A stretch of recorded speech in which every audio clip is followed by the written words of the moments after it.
Welcome to Sewing Out Loud, the official podcast of Zede Sewing Studio. Here are your hosts, Zede and Mallory. Sewing Out Loud. Hello and welcome to the podcast. I'm Mallory Donahue. And I'm Zede Donahue. And we haven't done a series in a while. I know, and we are now. It's kind of nice. We're so serious.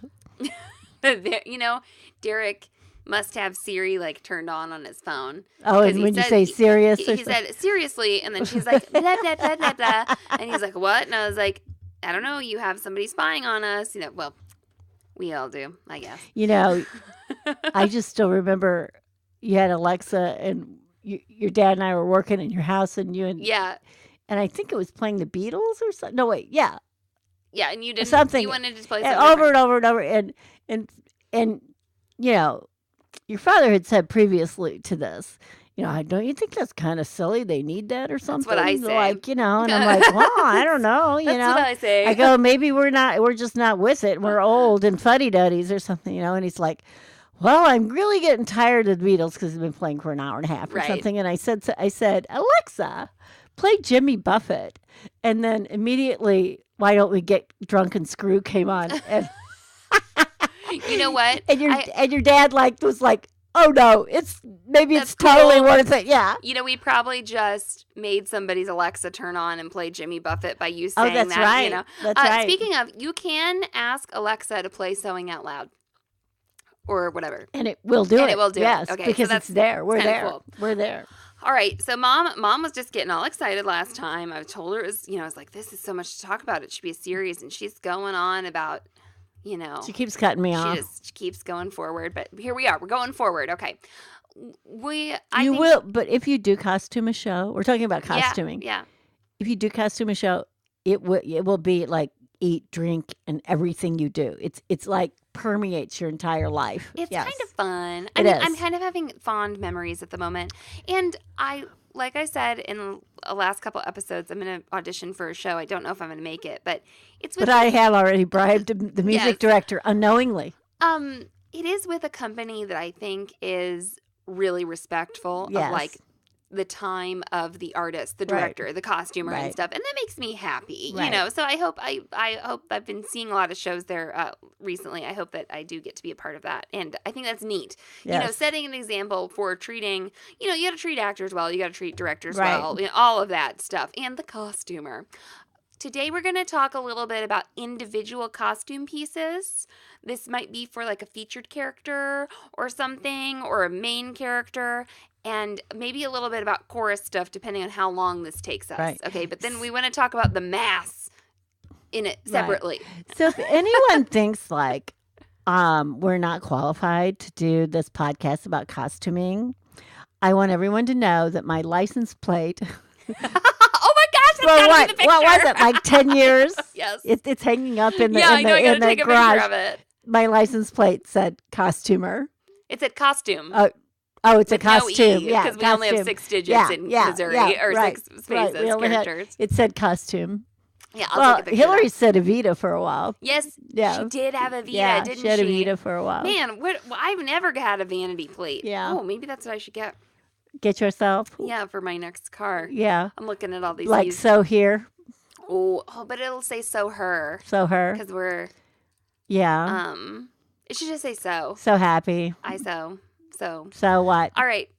I don't want anybody to know it's me driving. That's how I got. All of a sudden, I was like, I had this. I am not a good driver. I had this big, huge white Lincoln with a black vinyl top. Yeah. That I could carry all the show choir trophies in when we won them, and everybody else in the whole world. And it was like driving an auditorium, and it said costume on it. It was an era. It was a lounge. It was an car. It was an era. I was little, and I would sit in the seats. And my feet wouldn't even. No, you couldn't reach from one side of the car to the other if you were sitting on the one side. Okay, moving on. All right, we're qualified because we've had vanity plates. That's right. Okay, you've got a character who's got a signature costume piece, or it's very unique, or something like that. Mm-hmm. You talked about taking dresses, wedding dresses, and dyeing them and stuff like that. Take us through, I don't know, you want to talk to us about when you have gotten a ready-made garment and altered it or added to it. Talk to me. Give me something about that. Actually, I'm thinking right now, I don't know why. Do you remember the blue metallic bridesmaid's dress with the black velvet trim? No. This was at Rockbridge. This was at the high school of all places, okay? And I had that in like every show for like 3 years, and it actually held a like certain it held a tradition even after I stopped costuming. People would see me on the street and go, "My little sister got to wear it." The dress. And I mean, I took the hem up and I took the hem down, and I gathered the hem up the side, and I added this and I added that. It was the ugliest bridesmaid's dress in the whole entire world, and it was an absolute perfect costume. So tell me about altering that so that it would still be right. a piece that could be used again. Right. Okay. Talk to me about that. First of all, sustainable. What do we want to say? I don't know. Sustainable, like, reusable. I don't know. Yeah, something. Yeah. You know, one of the backbones of your, Yeah. Well, don't cut anything off. Got it. Right? Okay. Cover it up. You know, if the black trim's on there, then cover it up. Okay. Don't take it off or whatever. Did not cut any length off of it. Always just, one time I just sheared it like around, all the way around the dress. You know, I put it like, it was like a series of Roman shades. Oh, yeah, I get it. Yeah. No, it's like Belle's dress, yes, like, right? Yes, right? yes. Okay, so when you sheared that. Yes, I actually put like, tunnels in it from the underside. Yes. And put like ribbon through it, I believe, and then pulled it and then tied these like on the bottom. They were part of it. And I made it like a T-length. And I think that was an actually Music Man when I did that particular thing to it. So I can't remember. I mean, it was in every single show, I think. So don't cut anything. Don't cut. Cover up. Versus try not to delete or take away.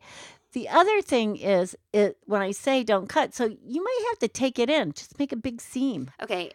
Leave it there. I have a tip. Sew, don't glue.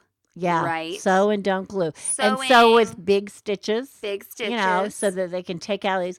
Sometimes I almost always after I got used to this, sew with the wrong color bobbin thread. Okay. So I knew to pull it out and or where to pull not it like out. crazy wrong, but but just at least wrong enough. Yes, that I could identify it. Yes. Okay, and when you sew, sewing is I don't like gluing things. No. Okay, like in many parts of my life.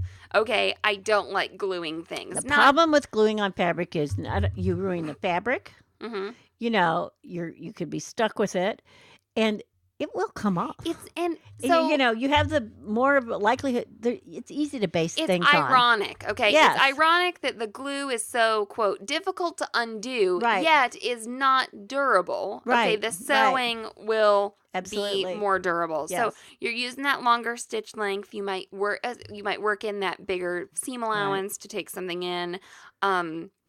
So what about... I also remember sticking a skirt up under it before, Okay. like I had a 2-layered skirt. Make something I longer. I sheared it once and then put another skirt under it. Right. Or use a dress as a blouse, basically, where you put a skirt over the skirt. Or the dress is short enough on one person, it's a blouse if you belt it. Yeah. There's all those kinds of things. So when have you taken something and built on it? Like, talk to me about dyeing a wedding dress or something like that. Dyeing. Maybe that's a good little segue here. Yeah, dyeing is... Let's talk about dyeing. Miraculous. Okay. One thing dyeing is good for is for aging something. Oh, so little coffee. Tangent. Yeah, little tangent here. Yeah. I shared an article a few weeks ago about the Handmaid's Tale costumers. Yes. And they think that they're breakdown/aging room. So that's what they called it. This is the room where the costume pieces went to be aged and broken down. Okay, this cloak gets ripped up in a ditch. These boots need to look muddy. Yes. So they had this breakdown aging room, and they think it was haunted. Okay, they think it was haunted. Not only, they think it was haunted, they brought in a psychic To clear it or to like check out what was going Yeah. on. But what got me about that was also in the article, it said, well, they were running out of fabric, so they had to hurry up and finish this. But they brought in a psychic, and I was like, so I don't know if they were running out of fabric because they couldn't afford it or was no longer available or whatever. But I was like, well, you spent some budget on the psychic. None of our shows that we've costumed had a psychic in the budget. No. Okay, they bring in a psychic, and then the psychic says that one of the costumers' sketches was summoning this spirit. Oh, wow. It's the most funniest. I think this stuff is hilarious. Like, Yeah. I love that. I love that kind funny. of stuff. It was really neat, but I just had to say that that you're about to talk about dying for aging things, and I just had to say that, you know, maybe your stuff's going to be haunted. Make sure you know where the local psychic is. Yeah. To that might be a resource I've never had to use, Yes, that's or it. I just didn't think of using. Okay, so coffee and tea. Coffee and tea, fire. Fire. Oh. Yeah, I have burnt many a things. Like you said, like you can't just rip something and it doesn't, you know, if you rip something you want it to look aged, you've got to do something with those margins. You've got to make them look old or more tattered or something. Something that I really like that you've suggested with dyeing, and I guess, you know, I was trying to compartmentalize the different aspects of costuming here, but, you know, we're just getting into it. But, you know, dyeing is not undoable. Okay, you can't dye something blue and then undo it, but you can dye it again. You can dye it again. And when you have sometimes wanted to look for unity on stage or a theme or something like that, color-wise, you've dumped a bunch of different garments that started out different colors or different textures. Or maybe more different textures, yes. Or whatever. Or different fabric content, not different colors, right, okay, I would say. You've dyed them all in the same dye vat, and they'll come out, you know, different shades of purple. Right. So you get a deep purple and a light purple and a purple that maybe, you know, took one color on a thread in this garment and another color. The trim doesn't dye just quite plain the same. old RIT dye, because RIT dye has a multitude of different types of dyes in it. So RIT dye will dye natural and non-natural fibers. Okay. So sometimes, I remember this in Hello Dolly. There, again, too big of a cast. But I had all these dancers, and it was put on your Sunday clothes and we'll go. Yeah. And we won't come home until we've kissed a girl, boy, boy, whatever you are. Someone. Human. So anyway, I put them all in these shiny, shiny black skirts, but I needed color, and I had, you know, this is the other thing you have to think about is color on the stage, right? Yeah, you know, yeah. So I wanted all this multicolor stuff, but I had like 14 women dancers and 14 men dancers, and I had Dolly. And so Dolly was in like a beigey pink outfit. So I wanted everything else to be really bright or really saturated. Yeah. So she was, you know, and she had this big like hat with like, you know, these light pink plumes on it or whatever. So she stood out behind this like, you know, deep colored background of dancers. So I went to Goodwill and I bought every white blouse they had. Okay. And white shirt, like men's shirt. I think I even bought like some light blues that almost would have been white or something, you know. Sure. And then I went home and I had like, I don't know, 4 or 5 colors. Right. Yeah, I had purple and I had blue and I had yellow and I had a peach, I think, or something, you know. I stayed away from red and I stayed away from pink, you know. So I don't remember exactly what the color. I think I had some greens. And I started batch dyeing. Okay. So I was going to do, you know, 3 in green, or, you know, 3 of the guys, 3 of the girls in green, 3 of the guys, 3 of the girls in yellow, 3 of the guys. And so I dyed that way. Okay. And I did not pair up the men and the women. Like the blue guy didn't go with the blue girl. Okay. But I did sort of spread out the number, you know. Yeah. I mean, that's something that I could have done been that, a but I choice. didn't want them that way. That's the way I didn't want them, Mhm. okay? And I did have a smattering of vests to put on the guys. Right. But in order to bring it together, I needed some sort of consistency or something, you know, to, I guess, was how I felt. And I'm trying to do this cheap, you know. Right. And it really turned out well. And every yellow was not the same saturation, but it was the same yellow. Yeah. Yeah, same every hue. green, right? Every green was not the same, depth or saturation, but it went with the other green. So, Right. it didn't conflict. And, I had green on this side of the stage and green on this side of the stage and green in the middle sort of Right. thing. And that turned out really well. And I do remember them calling me up about Bridge of Doom later. When I was no longer costuming, and they're like, there's no color on stage. What do we do? And I go, you go to Goodwill, you get some blouses, and you color them. Now, here's where it comes in, guys, okay? This is what the mother says to me, they're trying to costume Bridge of Doom without me. And she says, you dyed them all, and I said, yeah, that's what I did in, Hello Dolly or whatever. And she goes, but we all have jobs. And I thought, so did I. But anyway, so sometimes you're not totally appreciated. I just thought it was a funny. I wanted right before I came up to this recording session with you, I'm listening to Shonda Rhimes' book, The Year of Yes. And at first, so Shonda Rhimes wrote Grey's Anatomy and Scandal. Mm-hmm. She is like amazing and very celebrated and stuff. And I was really excited to listen to this book, and I was on the wait list at the library, so excited.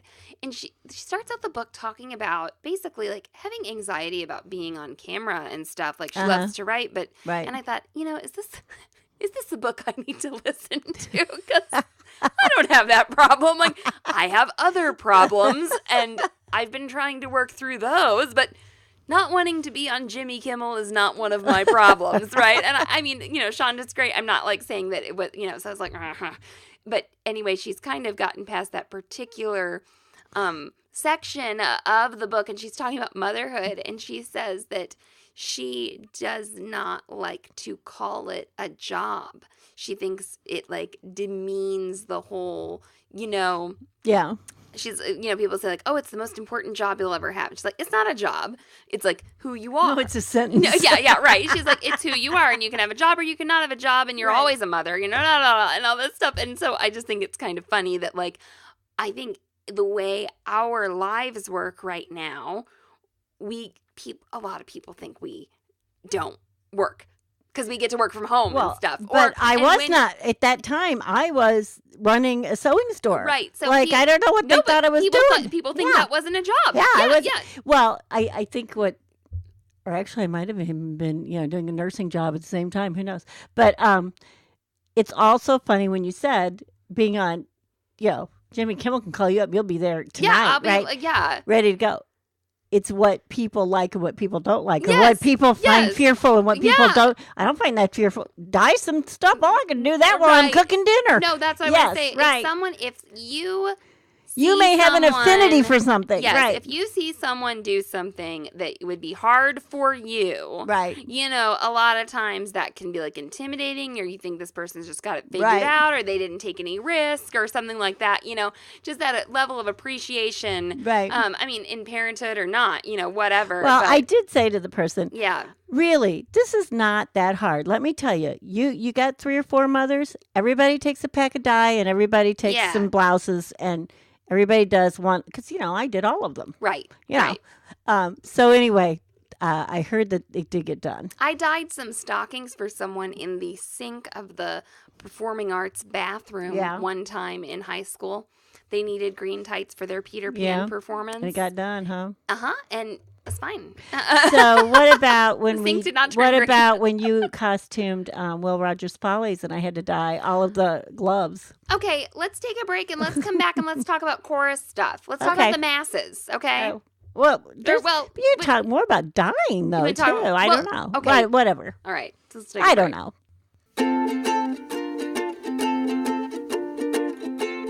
Mallory, tell me all about your dream come true wardrobe planner. I have been dreaming about creating a wardrobe planner for years. Oh, no. Since you were like 8 and started drawing with crayons. Yes. I love to sew, and I love to write with paper products and pens and everything. And we have published a wardrobe planner. We have a couple of different options on our website. There is a universal wardrobe planner that you can purchase for $19.99 and print over and over again. It'll help you plan any project you wish. And then we also have themed wardrobe planners. And do you know what's special about those, Mom? What's special? What? They include some hand-drawn illustrations by yours truly for whatever we're doing in the Self Sewn Wardrobe group that month, like PJs or underwear or our month of planning.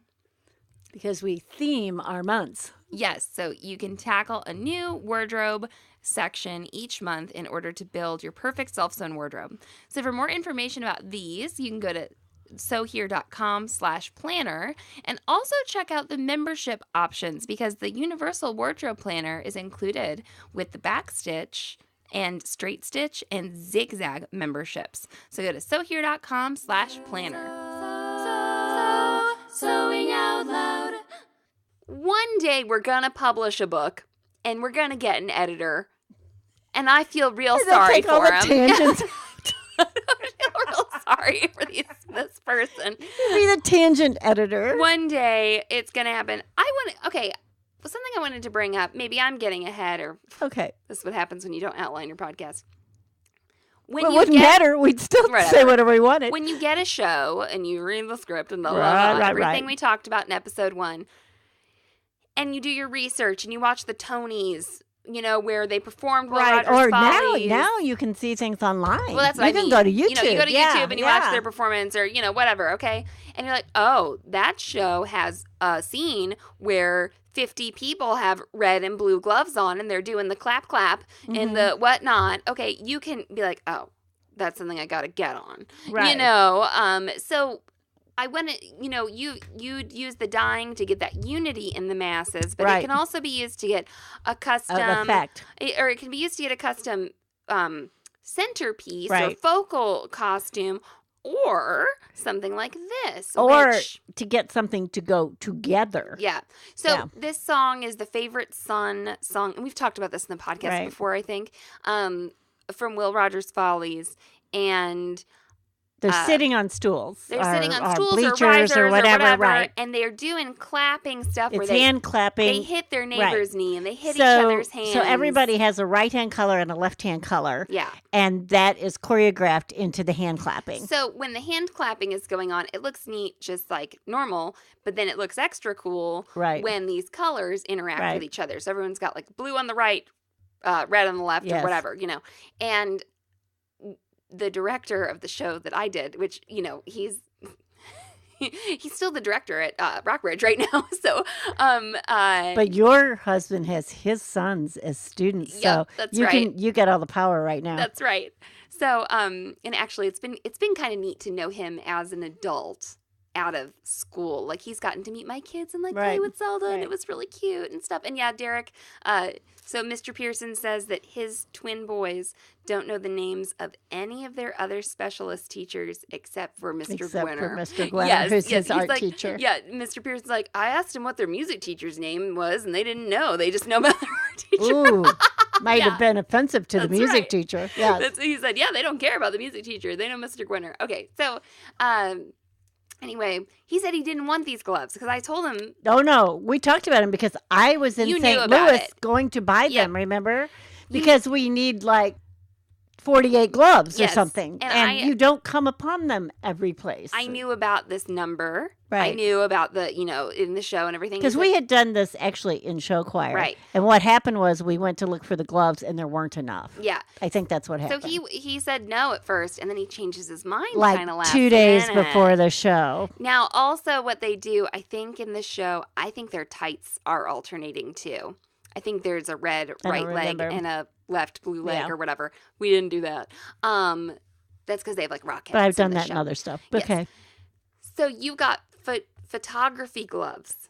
I went and bought, developed gloves. Yes. But there were not, I bought them. Still weren't enough. There were not enough in Columbia. So I call a friend in St. Louis and tell her to go to Creve Coeur Camera and see if they have this. She knows what I'm talking about because she has done some photography.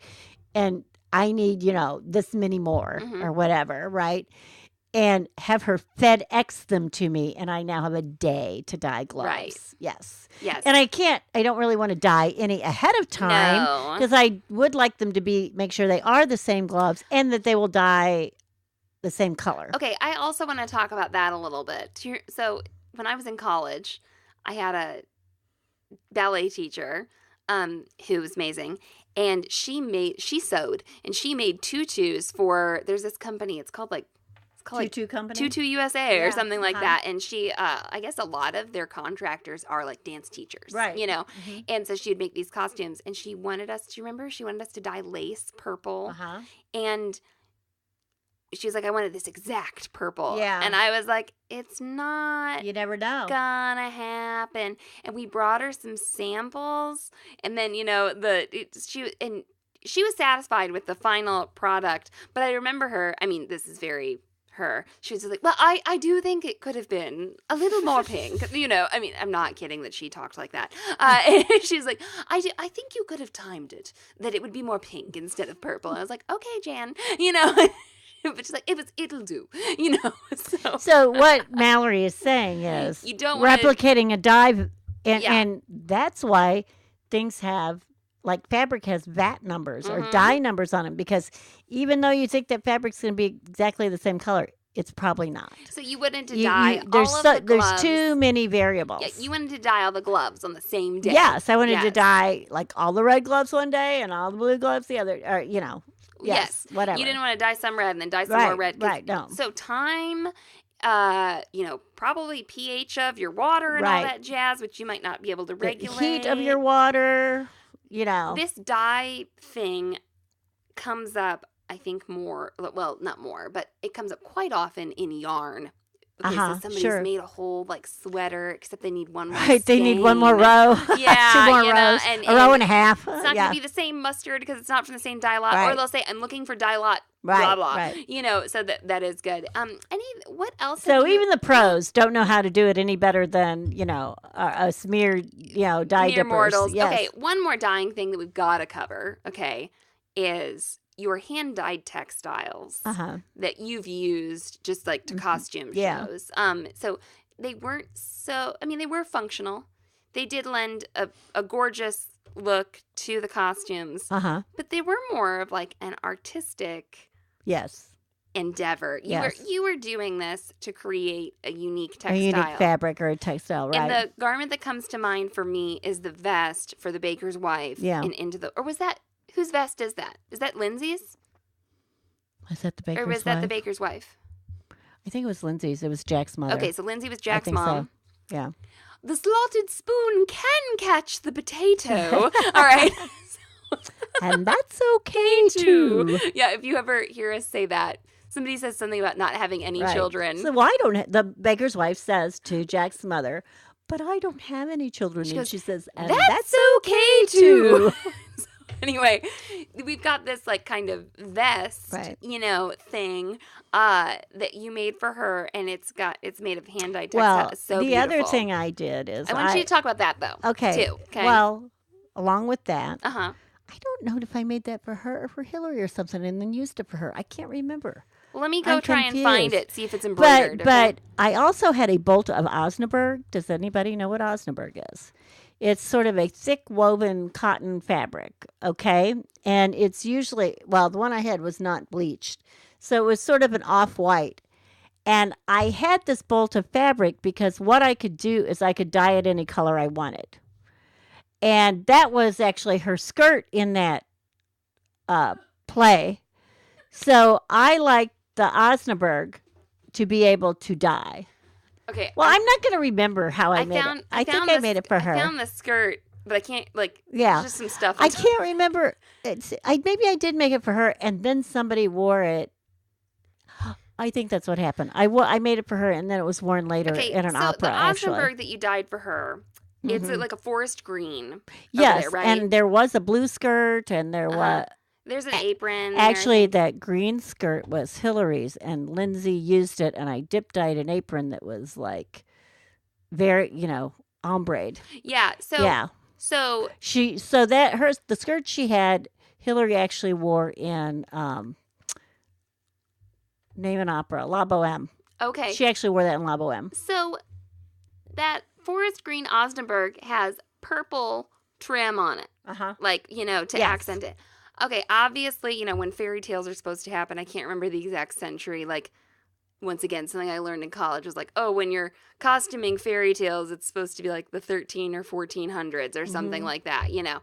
Obviously, they wouldn't have had that, but it looked really good on stage. You know, it popped for the eye and everything. Well, that was Into the Woods. Into the Woods is a fairy tale. Yeah, it's a fairy tale. So, but the vest that you did, I'm going to get a picture of it. It is like, how did you do that? Did you did you spray it on? Did you spray the dye on? Did you do it with sponges? Yeah, maybe. Maybe. Oh, okay. Probably. Kind of. But Mom used to hand dye a lot of fabric, and we actually sold it in the stores. Yeah, and we you did. sold it for doll skin too. Doll skin. I used to do flesh because I would get like 5 or 6 different colors of flesh. Many different things. flesh tones. Right. And even just doing some of that random dyeing would make, I think it would make a really warm looking textile. The stuff you do. Actually, Mom's a really good dyer. Everybody, I dye well. Yeah, she does. She dyes things beautifully. The other thing, like I said, sort of uniformity. Like sometimes you might find something. I can think of like a Goodwill find where I found it was a bridesmaid's dress, and I wanted something else with it, like a coat or something, a jacket. I can't remember. And I just threw it all in the same dye vat. Yeah. You know, and they did not come out the exact color, but they came out, you know, a saturation of the color. Give you that, you know, tone they went or together. whatever. Yeah, it went together. It looked like it was made to go together. The other thing we haven't come up on is dyeing other things besides just textiles. Leather. Yeah. Okay. So shoes. You can dye shoes. You can dye ballets. Dyeing shoes. Dyeing ballet shoes. Dyeing ballets. Dyeing keds. Dyeing some keds. Those aren't leather, but you know. And dyeing feathers. It can be done. I've done it. I was looking for some sort of brown feather. Actually, that was for Cinderella, the dance. And I wanted to make the horses' manes out of feathers, but I wanted them white and their manes, you know, brown. And I didn't want everything to be whited out on stage. Pure white is a bad color to sometimes put on live stage because it just blanks out. But it's too stark. And I remember dyeing those feathers specifically, and then I do remember dyeing feathers later, you know, for other things. You've dyed buttons before too. Dye buttons, yes, and Kool-Aid. Will dye or stain something very nicely for you. Yes, and the thing about Kool-Aid is it's neon. Right. It's like a lot of it is like overly bright. Okay. You do have some trouble sometimes with its grab and being real consistent. So, you know, it's definitely something you want to try on the fabric. But Kool-Aid will give you some wicked, wicked dyeing. Yeah. Well, I think that's a good place. And then also, maybe we'll talk a little bit about like craft, like work, like painting and millinery. People don't know what Kool-Aid is, and like stuff. No, that's not what I mean. That's, no. Well, what I was thinking is if people don't know what Kool-Aid is, it's a drink mix. Yeah. Oh, like okay. From another country or something. Yeah, it's great. It comes in all fruity colors. It's very sugary. So maybe we'll talk about painting things like, you know, shoes and headpieces and stuff in a later episode. Some of that specialty thing, which you always have me do. You're like, make this headdress. Mallory's really into headdresses, I think, and masks, things like that. I'm your shoe and mask and headdress person. Yeah, it works out. Okay, well, I think this has been good for this episode, dyeing and altering, you know, things. Dyeing while you're the costumer. That's right. You can find us on Instagram. We are Zede Sewing Studio, and take it away, Mom. So long and so happy. Thanks for listening to Sewing Out Loud. For even more expert sewing advice, visit sewhere.com.